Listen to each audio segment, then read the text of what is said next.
Bonjour, c'est Anne-Laure Bonnet et vous écoutez Le Sacre, un podcast du Parisien. Chaque semaine, jusqu'à Paris 2024, un ou une médaillée d'or olympique retrace pour nous son chemin vers le sacre. Oui, allez, on sort! Regardez, elle y est! Allez! Français commis! Oui! Français! Oui! On va être championne olympique, magnifique française! Le 12 août 2016, à Rio de Janeiro, Émilie Andéol devient championne olympique de judo, catégorie plus de 78 kg. Nous allons découvrir aujourd'hui comment elle a vaincu ses complexes et déjoué les pronostics pour remporter la médaille d'or.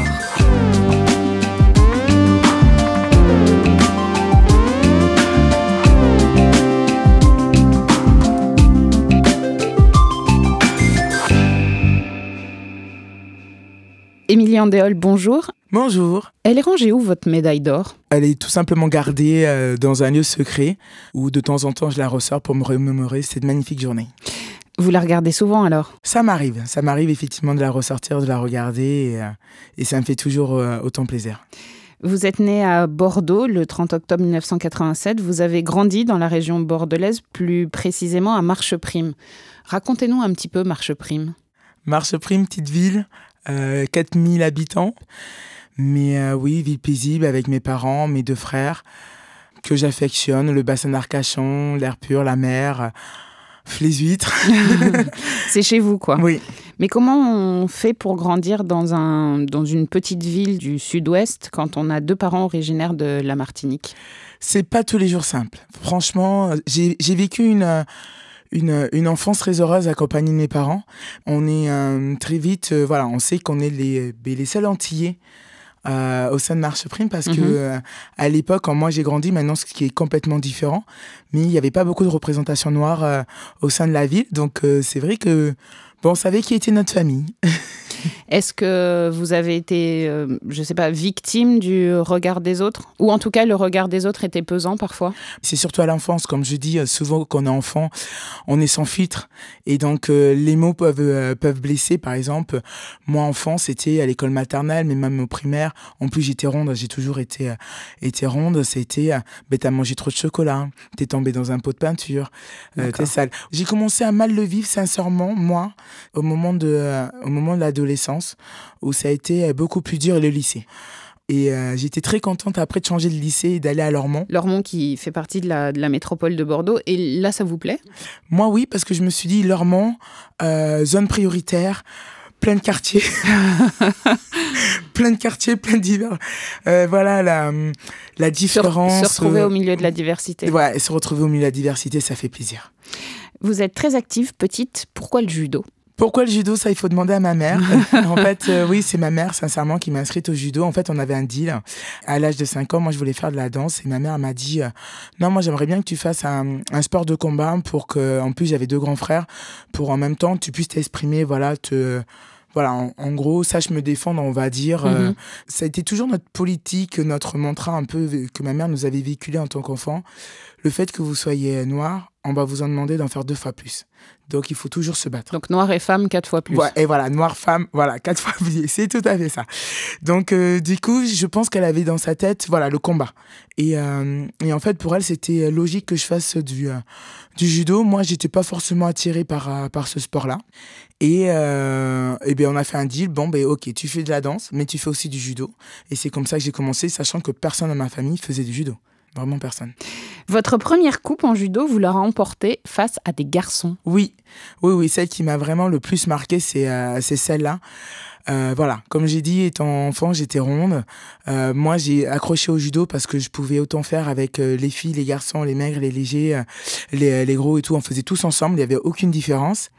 Et d'ailleurs, c'était une compétition sur le bassin d'Arcachon à Gujan, où on y va avec ma mère et l'organisation ils me disent « Ah, mais Émilie, elle est toute seule, il n'y a pas de fille pour sa catégorie.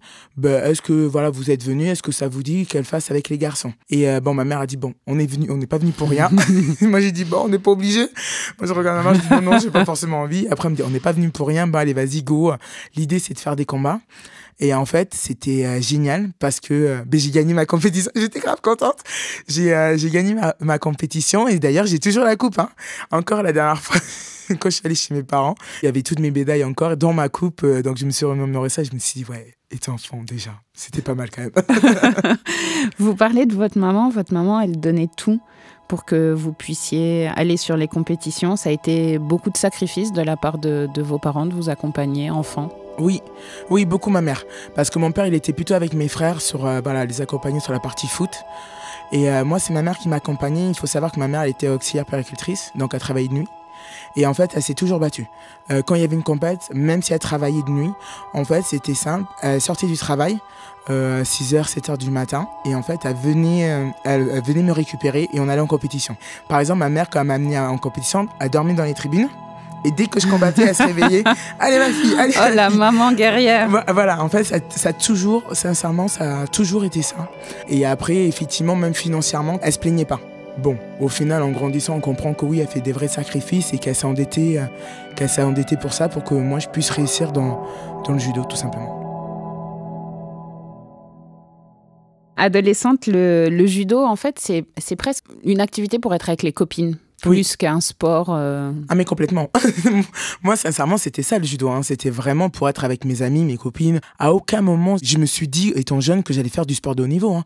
Sincèrement, moi, quand j'ai commencé, c'était sous l'impulsion de ma mère. J'ai continué parce que je gagnais les garçons et parce que j'étais avec mes amis de Marche Prime.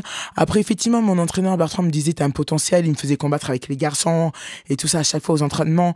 Et même des fois, moi, quand je venais à l'entraînement, je discutais. Je m'étais sur le bord et je discutais. Il me dit, non mais Émilie, là, pour faire judo. Oui, mais on n'est pas obligé. On papote.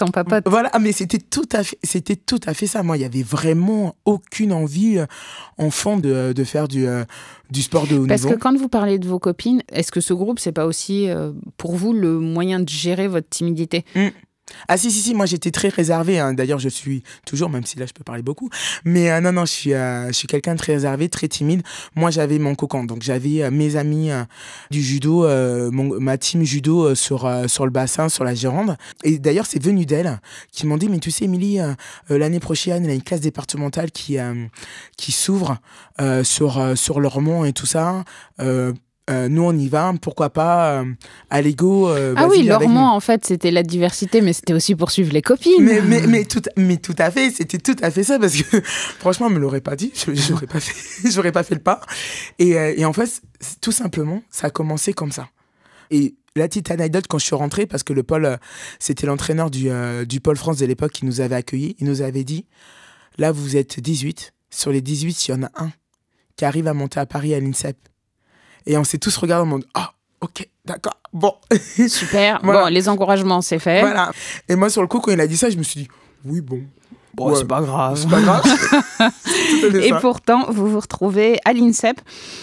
Si je dis un peu par hasard, c'est faux ? Non, on est en 2005 et effectivement...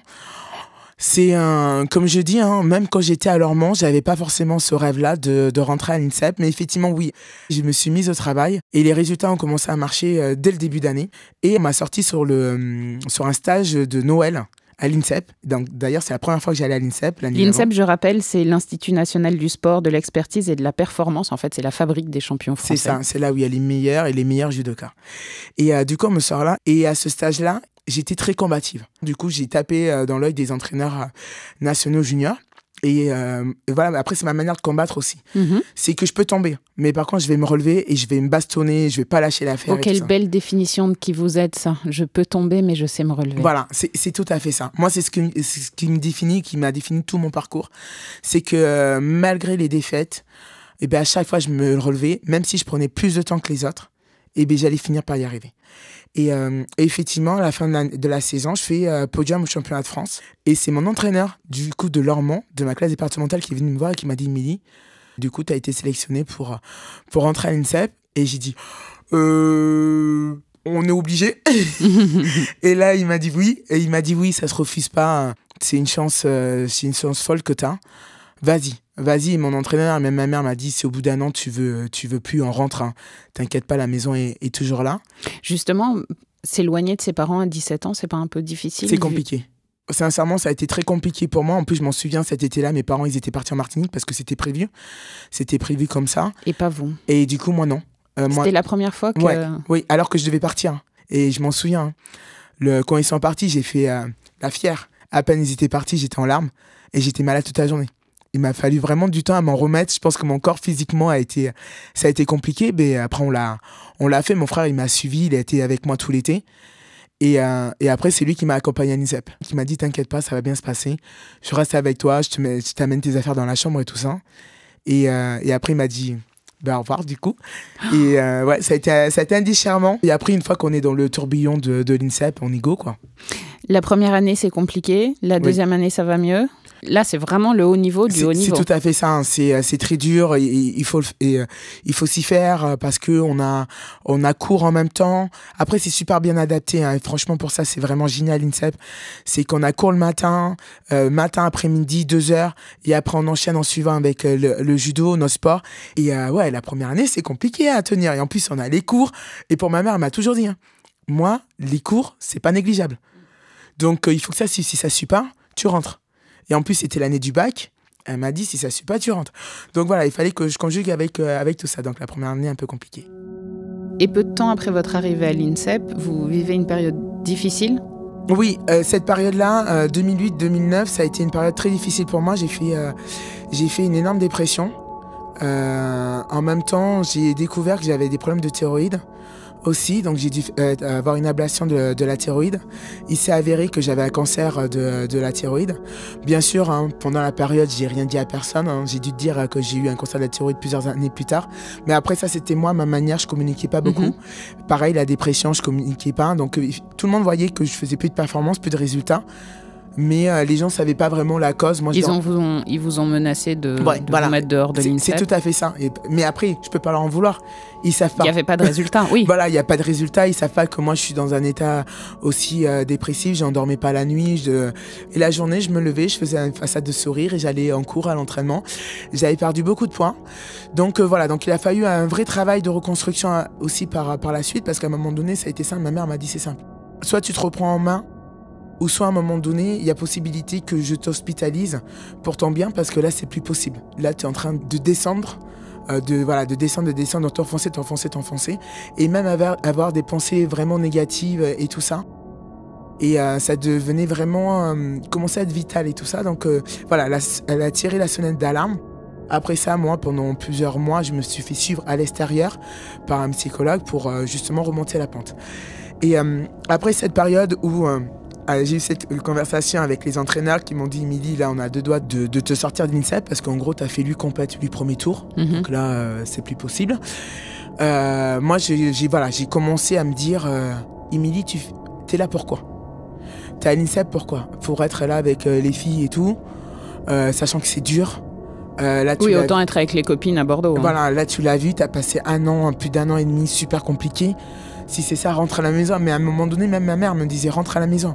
Pourquoi faire du judo à haut niveau, sachant que ça marche pas et que ça te prend sur la santé. Et en fait, j'avais cette petite voix à l'intérieur de moi qui me disait, mais non, tu peux le faire. Il a fallu que je touche le fond, que je sois dans un état comme ça, que l'INSEP me dise, on va te virer. Et moi, je dise, ben non, j'ai pas envie de rentrer. Je vais vous prouver que moi, je peux aussi. Je suis sélectionné au Tournoi de Paris. Sauf qu'à l'échauffement, je me blesse. Je me blesse au genou, une grosse entorse du genou en fait qui m'handicape pendant plus de 6 mois. Là aussi encore, qu'est-ce qu'on fait ? Du doute. Voilà, énormément de doutes parce que j'étais reparti, mais sauf arrêt direct. Sauf que je profite de cette période-là avec mon entraîneur Christophe. On profite de cette période-là pour me refaire un physique. Où on intensifie la préparation physique, donc musculation, je fais cardio-piscine. Voilà, on me refait un corps durant cette période-là pour me préparer. Là, on est à la Rambo, c'est une préparation à la Rambo. Mais complètement, pour que je puisse répondre à l'impact physique. Parce qu'il faut savoir que moi, en lourde, effectivement, j'ai pas de régime. Mais je peux autant prendre une fille qui fait 80 kilos, parce que c'est plus de 78 kilos, 80 kilos qu'une fille qui fait 140 voire 160 kilos. On n'est plus dans les moqueries de l'école. Là, vous avez pris possession de votre corps. Là, vous l'assumez. Complètement. Vous êtes ronde et c'est aussi votre outil de travail et votre arme. Ah, mais complètement. Moi, ça ne me dérangeait pas du tout parce que Parce que voilà, je savais, je suis en lourde, je fais du judo à haut niveau. D'un côté, il faut pas être légère. Donc moi j'en ai fait une force. Peut-être pour la société effectivement j'étais ronde, mais pour le judo j'étais en plus 78 et j'avais une catégorie, je pouvais m'exprimer. Et le judo a aidé, la judokate a aidé la femme? Oui, mais moi le judo m'a complètement construit. Les valeurs du judo, comme on dit, hein, ce code moral, moi c'est complètement ce qui m'a défini.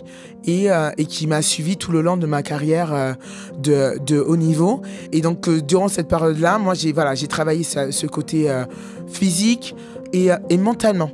J'ai changé mon état d'esprit. Je me suis dit, OK, donc là, tu fais l'année blanche, mais quand tu vas revenir, go.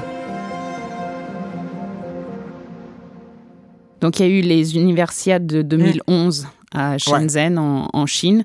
Là, c'est un vrai tournant. Ça, c'est complètement un tournant pour moi. Ça a été ces Universiades, une compétition, mais 3 compètes dans une. En fait, 3 podiums. Et c'est dingue, c'est que même à ce moment-là, vis-à-vis de tout le monde, parce qu'aux Universiades, il y a tout sport confondu. Et donc, j'étais avec plein de jeunes que j'avais dans mon cursus scolaire qui faisaient de l'escrime, du taekwondo. On était tous ensemble. Et ils sont tous venus me voir parce que le soir, on se retrouvait et tout ça. Ils me disent, mais en fait, Émilie, t'es quelqu'un. Ah, mais en fait, tu peux gagner, dis donc. Mais c'est ça. Mais en fait, c'est ça. C'était important de l'entendre, pas seulement de s'en rendre compte en voyant les médailles, mais de l'entendre des autres et que le regard des autres vous renvoie. Ah, dis donc, t'es une championne. Oui, c'est important. C'est important. Parce que ça renforce le fait que oui, quand même, si je suis à l'INSEP, c'est que je suis quand même quelqu'un, quand même. Elle était cachée où, cette confiance? Elle était cachée où, cette championne qui est en vous? À l'intérieur, mais d'un côté, elle était là parce que j'ai toujours cet esprit de combat. J'étais combatif même dans ma vie de tous les jours. C'est quelque chose qui a été inculqué par ma mère. Je pense que c'est dû à mes origines. Et j'ai mis du temps à mettre des mots dessus. Mais oui, c'était à l'intérieur de moi. Ça a toujours été à l'intérieur de moi. Samedi 26 avril 2014, à Montpellier, vous remportez votre premier titre international en devenant championne d'Europe. Racontez-nous. Ça a été une journée, c'était magique. Franchement, à Montpellier, devant le public français, ça a été... En plus, il y avait mes parents. C'était la première fois qu'ils me voyaient sur un championnat d'Europe. Ils sont tous venus m'encourager. Il y avait mon entraîneur aussi de club, Bertrand, qui était là aussi. Et ça a été une journée magique de pouvoir... chanter pour la première fois cette Marseillaise sur le plan international devant ma famille, ça a été quelque chose de très très fort. Vous avez pleuré? Oui. Alors, je crois qu'il faut préciser ça.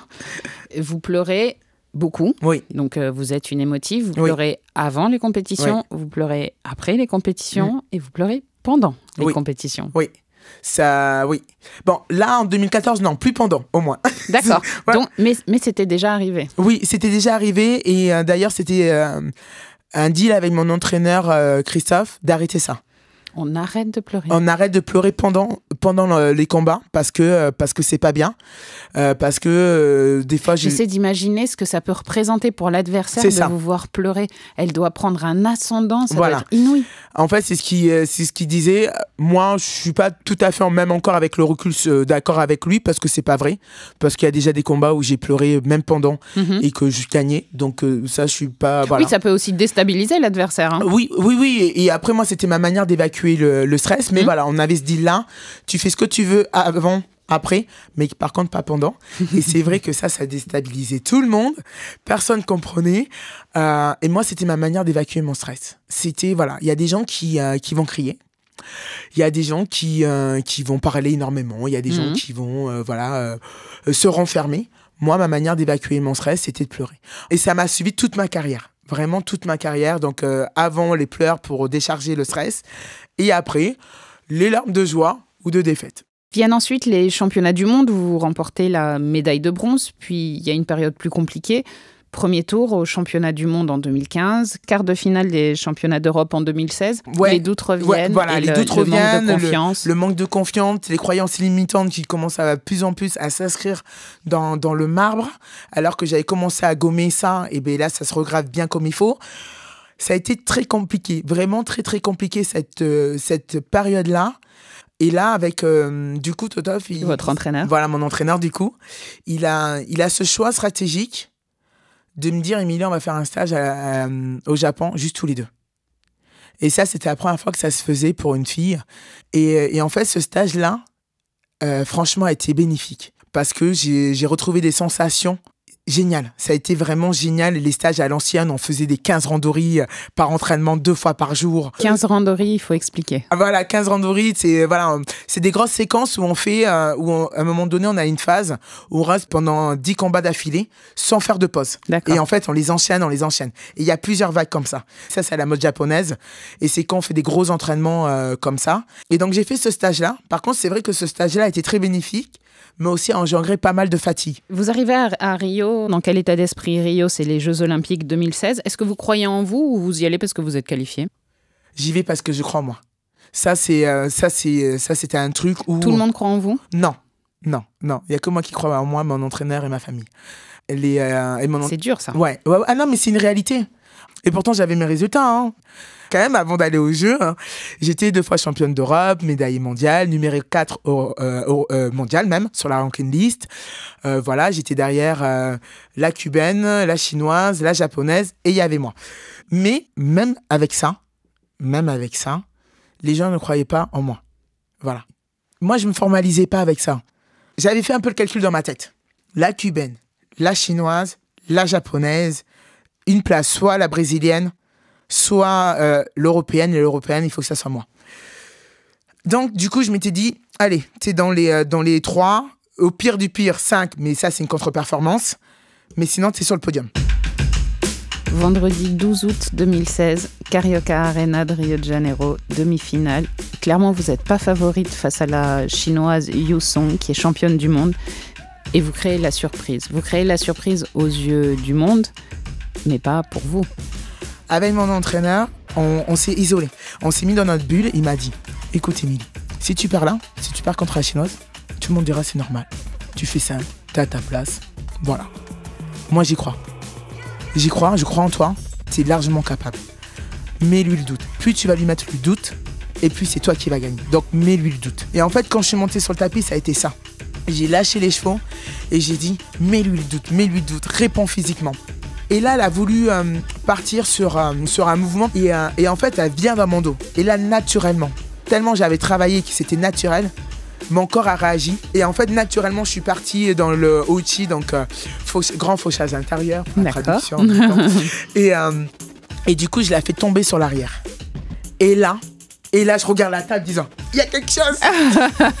Parce que je vois que là, je regarde l'arbitre, je vois qu'il met rien, je regarde la table, je dis, il y a quelque chose. Et là, du coup, l'arbitre qui regarde la table acquiesce qu'il y a quelque chose. Et quand il lève le bras, et là, la joie. Mais la joie de se dire qu'on est en finale des Jeux, mais c'était magique. Mais j'en ai des frissons de vous entendre. Ah non, mais oui, parce que limite de le vivre et même là de le revivre, ça a été un moment. Mais et en sortant de ce tapis, avec mon entraîneur, direct, Christophe, il m'a dit, c'est pas terminé, on va chercher le titre. Et là, je l'ai regardé, j'ai dit oui, on va chercher le titre. Et tout de suite, on s'est remis dans la bulle pour nous préparer pour la finale. Être en finale le même jour que la finale de Teddy Riner, ça enlève de la pression ou on se sent dans l'ombre? Ah non, c'est génial. Merci Teddy. Ah non, mais oui. Hein. Ah non, sincèrement, c'est pas grave. Ça a rien changé pour moi, en fait. Vous vous retrouvez donc en finale face à la championne olympique en titre, la cubaine Odalis Ortiz. Bon, qui dit finale dit médaille d'argent ou médaille d'or. Vous avez le sentiment que le contrat est déjà rempli? En fait, je me pose pas ces questions. Sincèrement, je me suis pas du tout posé cette question-là. Moi, voilà, je savais, voilà, dans ma bulle, concentration, va chercher ce titre-là. Les conséquences, qu'est-ce que ça va en découler par la suite? Moi, j'étais vraiment très loin de ça. Quand je suis montée sur le tapis, je me suis dit, go, quoi, go. Et le combat, c'est tout à fait ce qui s'est passé. J'y allais, j'ai avancé, j'ai impacté. Elle a cette manie, pour déstabiliser un peu l'adversaire, elle parle. Ah, mais là, comme j'ai dit, tu peux parler, hein. Tu peux parler 10 minutes, 15 minutes, ça me dérange pas. Tu peux tchatcher ce que tu veux. Tu peux tchatcher tout ce que tu veux. De toute façon, j'écoute même pas ce que tu dis. Je sais même pas quelle langue tu parles. Tu peux tchatcher. Et en fait, ça a été ça tout le combat. Arrive le golden score. Le premier qui marque, le combat est terminé. Je me dis, si le golden score doit durer 10, 20 minutes, t'iras au bout. Allez, va la chercher, va la chercher. Elle pose la main. Elle est la première maintenant sur les attaques. Et en fait, je le savais, intérieurement aussi, que j'allais aller au bout de cette finale. Elle enchaîne, c'est bien. Ça va tomber, oui. Et effectivement, quand je la fais tomber, que j'enchaîne au sol, je me dis, tu la lâches pas. Parce que là, t'es en train de battre Idalys Ortiz, championne olympique en titre, 2 fois championne du monde. Toi aussi, t'es la patronne. C'est un truc de dingue. Elle est en train de s'immobiliser. Championne olympique.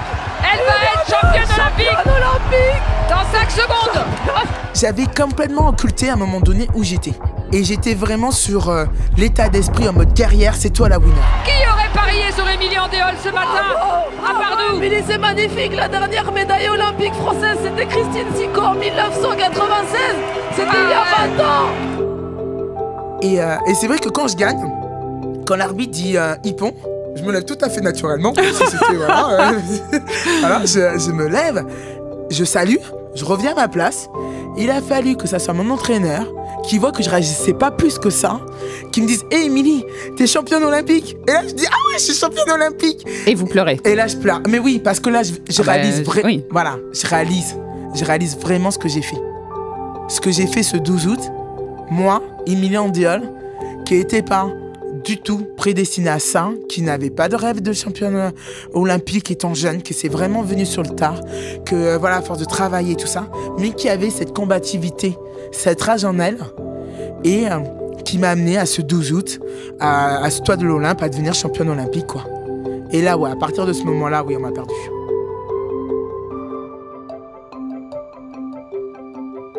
Des larmes, vous pensez à qui? Vous pensez à quoi? Sincèrement, je pense à ma famille. Je pense à tous les moments que j'ai vécu, à cette dépression.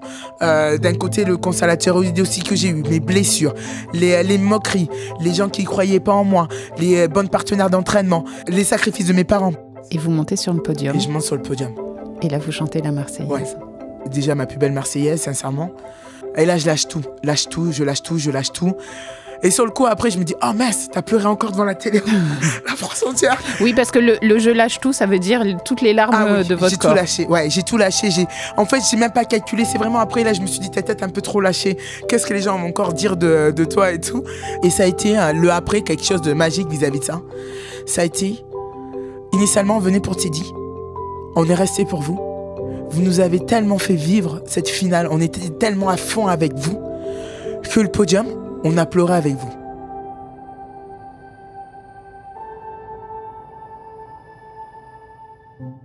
Émilie Andéol, merci beaucoup. Merci.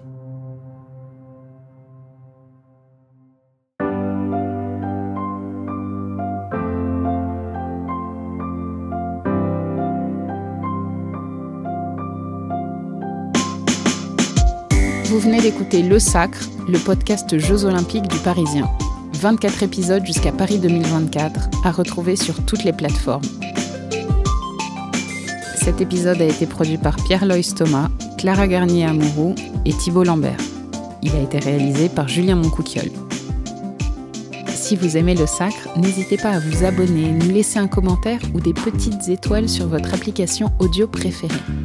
Et puis on vous invite à aller écouter les autres podcasts du Parisien, Code Source, l'actualité au quotidien, et Crime Story, chaque samedi.